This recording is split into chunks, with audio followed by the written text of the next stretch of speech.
दिनांक 19 जानेवारी 2026 ते 28 जानेवारी 2026 पासून सुरू होत आहे माघ महिन्यातील गुप्त नवरात्री। नवरात्री आपण सगळेच जाणतो, पण एक अशी नवरात्र आहे जी दिसत नाही, सांगितली जात नाही, पण जी अतिशय प्रभावी, चमत्कारी आणि सिद्धी देणारी मानली जाते, ती म्हणजेच गुप्त नवरात्री। जर तुम्हालाही तुमच्या जीवनातील अडथळे, संकटे दूर करायचे असतील, साधना करायची असेल, सिद्धी मिळवायची असतील किंवा देवीची विशेष कृपा हवी असेल तर हा व्हिडिओ शेवटपर्यंत बघा। हिंदू धर्मामध्ये नवरात्रीला अनन्यसाधारण असं महत्त्व आहे। देवी उपासनेचा हा काळ शक्ती, साधना आणि आत्मशुद्धीचा मानला जातो। नवरात्री ही विशेषतः वर्षातून 4 वेळा साजरी केली जाते। यामध्ये चैत्र नवरात्र, शारदीय नवरात्र, आषाढ गुप्त नवरात्र आणि माघ गुप्त नवरात्र अशा पद्धतीचे असते।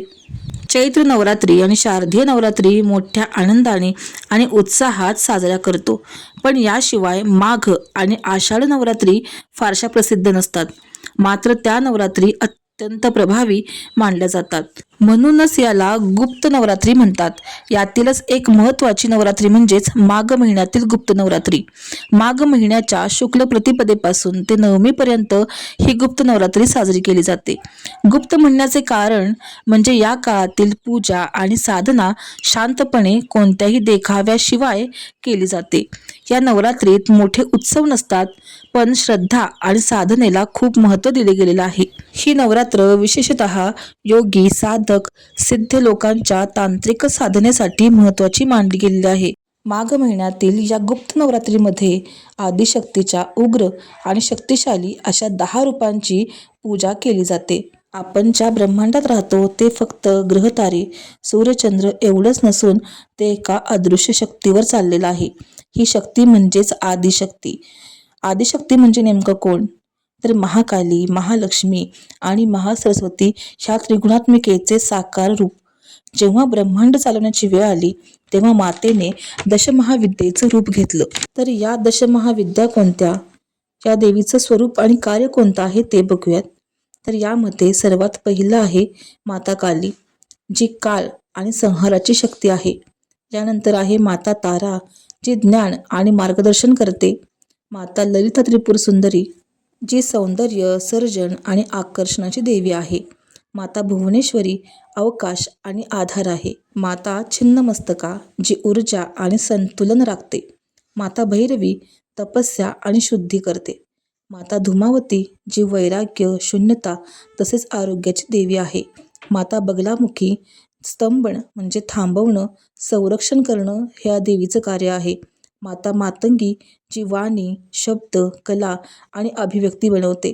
माता कमला, जी लक्ष्मी स्वरूप आहे। धन, अन्न, सुख, समृद्धी हे या देवीचं कार्य आहे। पुढे येणाऱ्या व्हिडिओमध्ये आपण दशमहाविद्यांचं स्वरूप, त्यांचं कार्य, त्यांचं आपल्या सर्वसामान्य आयुष्यामधलं स्थान हे आपण येणाऱ्या व्हिडिओमध्ये बघणार आहोत। त्यामुळे चॅनलला अजून सबस्क्राईब केलं नसेल तर सबस्क्राईब करा, जेणेकरून पुढील येणाऱ्या व्हिडिओचं नोटिफिकेशन सर्वात आधी मिळेल। आदिशक्तीच्या या देवी रूपांची साधना या काळात केली जाते। असं म्हणतात की गुप्त नवरात्रीमध्ये केलेली साधना लवकर फळ देते। यामुळे आत्मविश्वास वाढतो, मन स्थिर होते, आंतरिक शक्ती मिळते। ही नवरात्र सिद्ध आणि तांत्रिक साधनेसाठी महत्त्वाची असली तरीही सामान्य भक्तांसाठीही ती खूप महत्त्वाची आहे। या माघ महिन्यातील गुप्त नवरात्रीमध्ये देवीच्या या 10 रूपांची, दशमहाविद्यांची उपासना केल्यामुळे आपल्याला वाईट शक्तीपासून संरक्षण मिळते, ज्ञान आणि मार्गदर्शन मिळते, सौंदर्य, सर्जनता, आकर्षण वाढते, शत्रुपीडेपासून मुक्ती मिळते, वाणी, शब्द, कला, अभिव्यक्ती चांगली होते, लक्ष्मी स्वरूप, धन, धान्य, सुख, समृद्धी आपल्याला प्राप्त होते। या नवरात्रीमध्ये विशेषतः तांत्रिक साधना केली जाते। सामान्य भक्तांनी या साधना नाही केल्या तरीही चालतील, पण किमान पुढील काही सेवा अवश्य कराव्यात, ज्यामध्ये देवी कवचाचे वाचन, सिद्धकुंजिका स्तोत्राचे वाचन, दुर्गा सप्तशती ग्रंथाचे संकल्पित पाठ तुम्ही या कालावधीमध्ये करू शकता। यासोबतच दुर्गा मंत्र, नंतर 99 मंत्र अशा काही विशिष्ट मंत्रांची सेवा सुद्धा तुम्ही संकल्पाने किंवा तुमची एखादी इच्छा असेल, एखादी मोठी इच्छा जी पूर्ण होत नाहीये, तर कोणत्याही मनोकामनेसाठी तुम्ही या नवरात्रीमध्ये विशेष पूजा जी आहे ती करू शकता. आता इथे पूजा करत असताना नवरात्रीमध्ये घट बसवण्याची गरज आहे का? देवीला निद्रिस्त करण्याची गरज आहे का? तर नाही. हे सर्व काम आपण शारदीय नवरात्रामध्ये करतो. ते नवरात्र आपल्या कुलस्वामिनीचं असतं. हे नवरात्र हा दशमहाविद्यांचा आहे. त्यामुळे या कालावधीमध्ये विद्याप्राप्तीसाठी किंवा आपल्या आयुष्यातील दुर्धर असे प्रश्न जे सुटतच नाहीयेत, असे प्रश्न सोडवण्याकरता विशेष सेवा या कालावधीमध्ये केल्या जातात. तर यासाठी बघा, जर तुम्हाला काही असे प्रश्न असतील किंवा या नवरात्रीमध्ये मंत्र, तंत्र, साधना यांची ऊर्जा वाढवण्यासाठी, सिद्धी प्राप्त करण्यासाठी या नवरात्रीमध्ये विशेष सेवा केल्या जातात. आता प्रापंचिक माणसांना नॉर्मली अशा तंत्र साधनेची काही गरज नसते, पण तुम्ही तुमचे मंत्र या स्तोत्र यांची ऊर्जा वाढावी, स्वतःभोवती संरक्षण कवच निर्माण व्हावे, आपल्या घरामध्ये विपुल संतती यांची प्राप्ती व्हावी, शत्रुपीडेपासून संरक्षण व्हावं, कोर्ट कचेऱ्या अशा काही केसेसमध्ये तुम्हाला जर यश येत नसेल, तर याकरिता सप्तशतीचे पाठ संकल्पयुक्त तुम्ही या 9 दिवसांमध्ये करू शकता. तर बघा, यासोबतच या दशमहाविद्यांपैकी एक विद्या आहे, ती म्हणजे ललिता त्रिपुरसुंदरी म्हणजेच षोडशी माता, जिचं स्थान, जिचं अधिष्ठान प्रत्येकाच्या घरामध्ये श्रीयंत्र रूपामध्ये आहे. या गुप्त नवरात्रीच्या कालावधीमध्ये तुम्ही श्रीयंत्र पूजन, ललिता सहस्त्रनाम स्तोत्राच्या वाचनाने अभिषेक, कुंकुमार्चन करू शकता. श्री ललिता त्रिपुरसुंदरीच्या सेवेमुळे मनोवांछित फळाची प्राप्ती होते. त्रिपुरसुंदरी ही माता शिक्षण असेल, आर्थिक गोष्टी असतील, कोर्ट कचेरीचे केस असतील, काही वाईट शक्तींचा प्रयोग केला असेल, यासोबतच इतर सर्व संसारिक प्रापंचिक प्रश्नांसाठी देवी सहाय्यभूत ठरते. तर या नवरात्रीच्या कालावधीमध्ये संकल्पित सेवा करण्यासाठी प्रथम तर एक स्वच्छ पाट घ्यावा, त्यावरती लाल रंगाचं वस्त्र अंतरावं आणि दुर्गेचं सौम्य रूपातील एखादा फोटो आपल्याला पाटावर मांडून घ्यावा. एका बाजूला गणपती आणि एका बाजूला मंगल कलश स्थापन करावा आणि यानंतर संकल्पयुक्त मंत्रजप असेल, सिद्धकुंजिका वाचन असेल किंवा दुर्गा सप्तशतीचे 14 पाठ असतील, तुम्ही या पद्धतीनं या 9 दिवसामध्ये पूर्ण करू शकता. आता या नवरात्रीतील विशेष असे 2 दिवस फार महत्त्वाचे आहेत.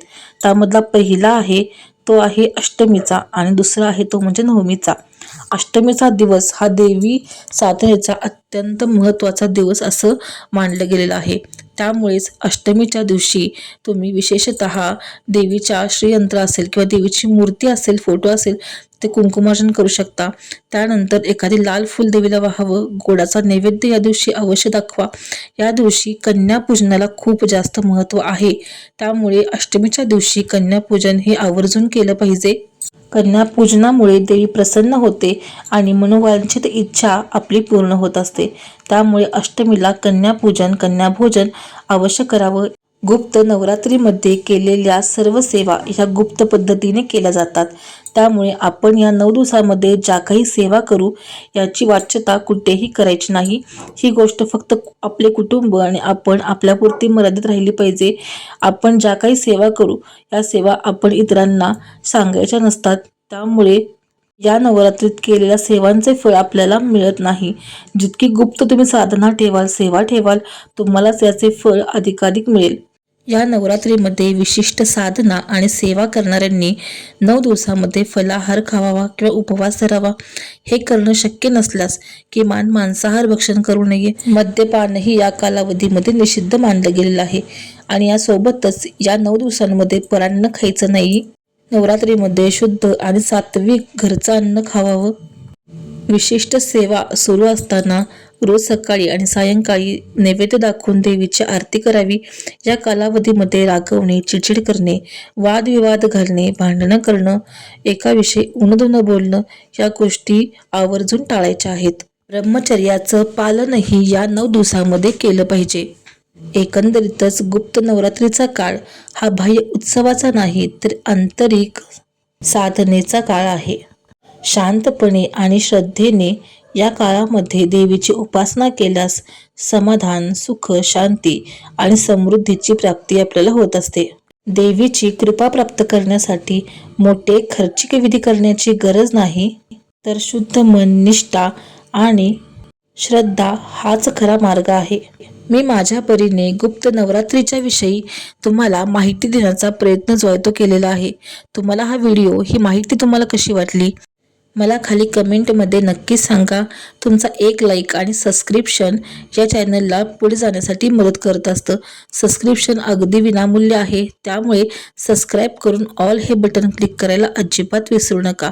व्हिडिओला जास्तीत जास्त शेअर करा, जेणेकरून ही माहिती जास्तीत जास्त लोकांपर्यंत पोहोचली जाऊ शकेल. तर पुन्हा भेटूयात नवीन व्हिडिओसोबत, नवीन माहितीसह.